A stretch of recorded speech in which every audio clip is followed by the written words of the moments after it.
최근 한국에서는 신종 코로나 바이러스 감염증의 재확산을 우려하는 목소리가 점점 커지고 있는 가운데 그 논란의 중심에 있는 코로나19 교회발 집단 감염으로 인해 최근 며칠 동안 일일 신규 확진자 수가 무려 200명을 넘기며 또다시 우리 사회에서는 사회적 거리두기 단계를 격상해 방역 조치를 강화할 필요성이 커지고 있는 현 실정입니다.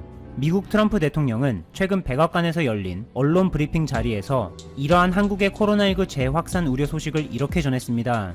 여러분들도 한국이 잘하고 있다는 것을 봐왔는데 그들은 최근 아주 큰 발병이 있었다.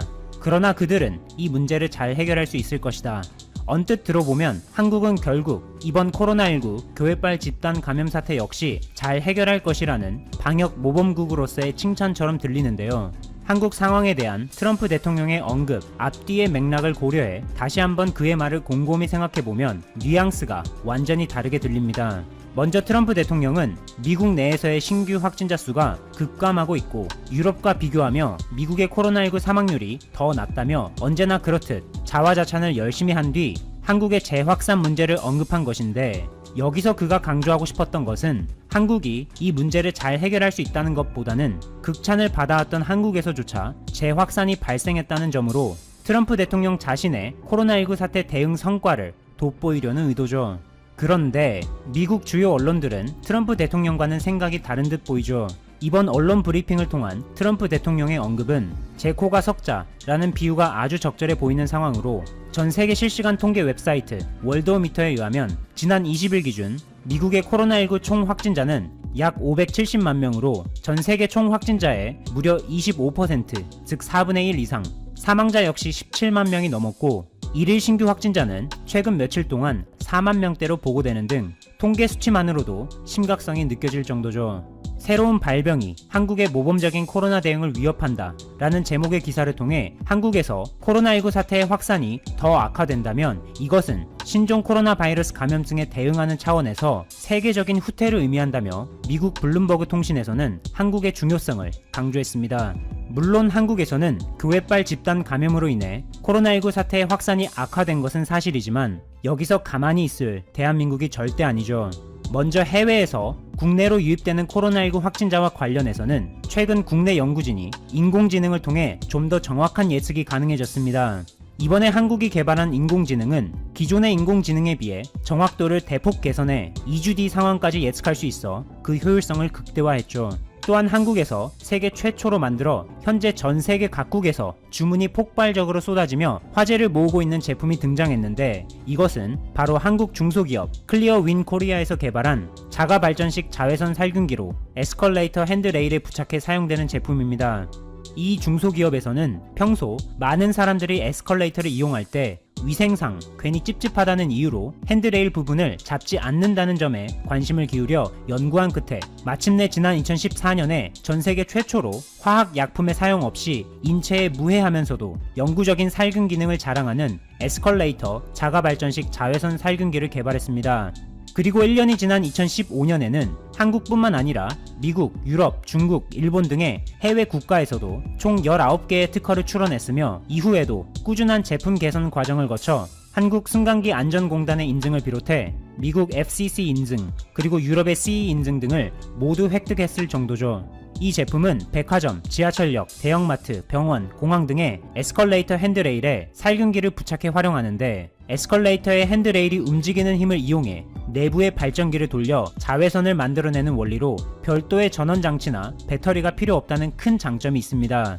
또한 지난 6월에는 국내에서는 유일하고 아시아에서는 최대의 인수공통전염병 연구소로 꼽히는 전북대 인수공통연구소에서 시행하는 임상시험 역시 통과하면서 세간의 이목을 끌기 시작했는데 이번 임상시험에서는 신종 코로나 바이러스에 감염된 세포를 해당 제품의 자외선 살균 장치에 통과시키면서 그 결과를 기록했는데 먼저 한 번 통과할 때는 약 90%, 세 번 통과 시에는 99%가 사멸됐습니다.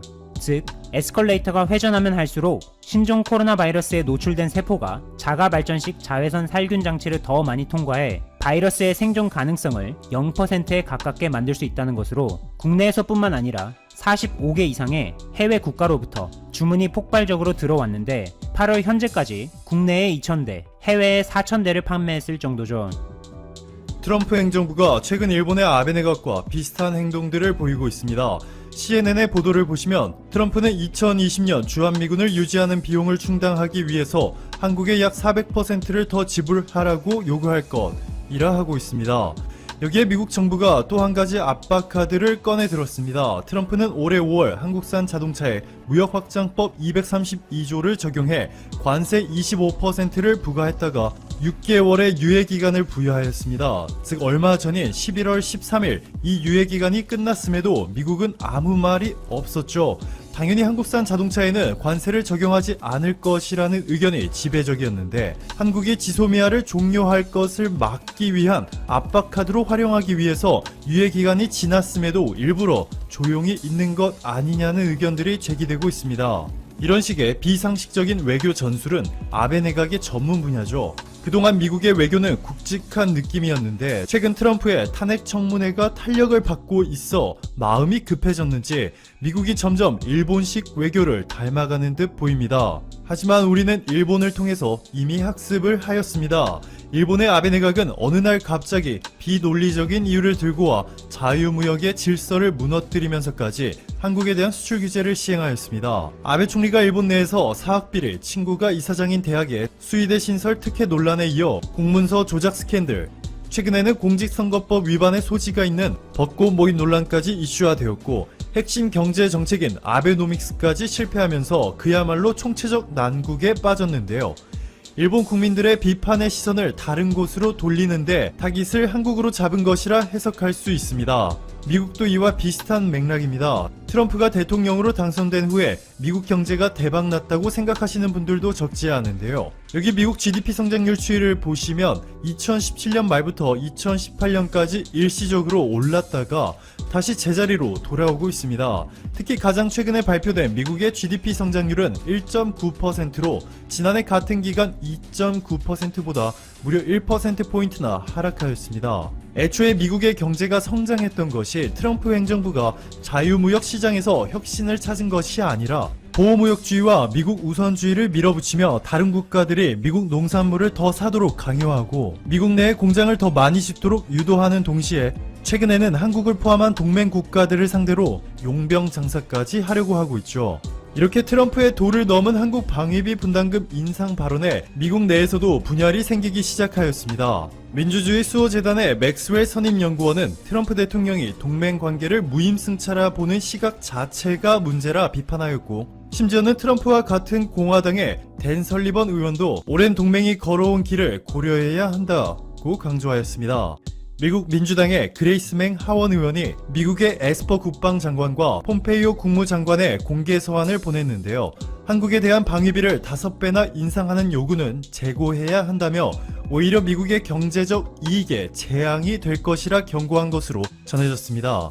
왜 그랬을까요? 왜 미국의 그레이스맹 하원 의원이 한국을 건드리는 것이 미국의 경제적 이익에 재앙이 될 것이라 했을까요? 트럼프식 경제 성장은 이미 통계 수치로 확인되었듯이 매우 일시적인 현상으로 절대로 100% 장기간 지속될 수 없습니다. 이미 하락세로 접어들었는데요.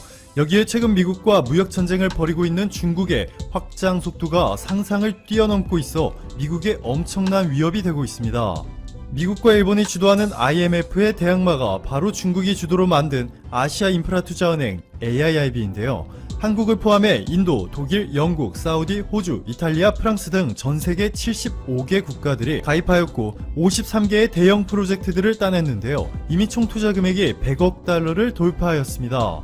특히 13억 인구를 바탕으로 어느덧 GDP가 3천조 원을 돌파하며 세계 5위 국가로 고속 성장한 인도에 30억 달러를 투자하며 영향력을 빠르게 확대해 나가고 있습니다. 최근에는 중국이 전 세계를 놀래킬 만한 소식을 하나 발표하였습니다. 브라질 매체 리오타임즈에 따르면 중국의 시진핑 국가 주석이 브라질 대통령을 만나 중국의 1대1로 프로젝트에 동참하라 촉구하며 브라질에 116조 원이라는 초대규모 금융 지원을 제시한 것으로 알려졌습니다.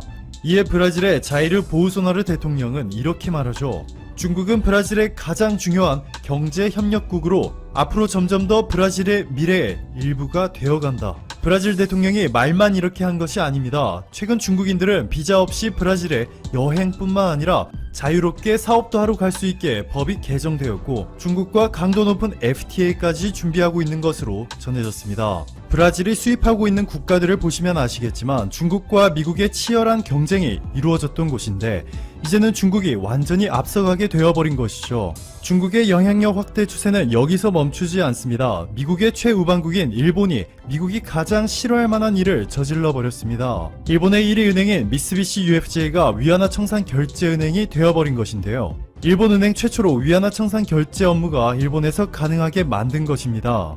중국이 위안화를 기축통화로 만들기 위해서 전 세계적으로 막대한 자금을 투자하며 영향력을 확대해 나가고 있는데 일본이 부스터를 30만 개 달아준 꼴이죠.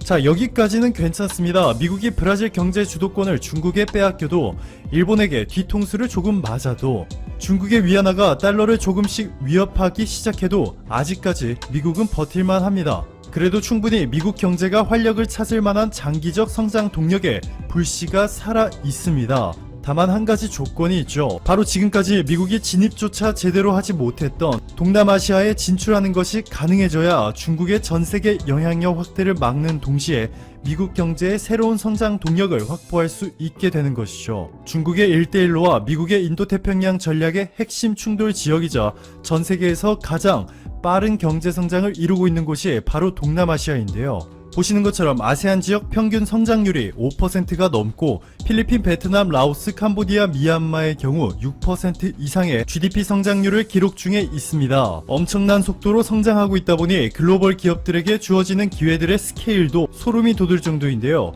대표적인 예로 인도네시아가 40조 원을 투자해 수도를 이전하는 사업이 있는데 한국이 인도에 이어 세계에서 두 번째로 인도네시아와 FTA보다 강력한 세파를 체결하고 최애국 대우까지 받기로 한 것이 주요하게 작용했죠. 지금 보시는 이 영상을 통해서 이와 관련하여 자세히 설명드렸으니 참고하시면 좋을 것 같습니다.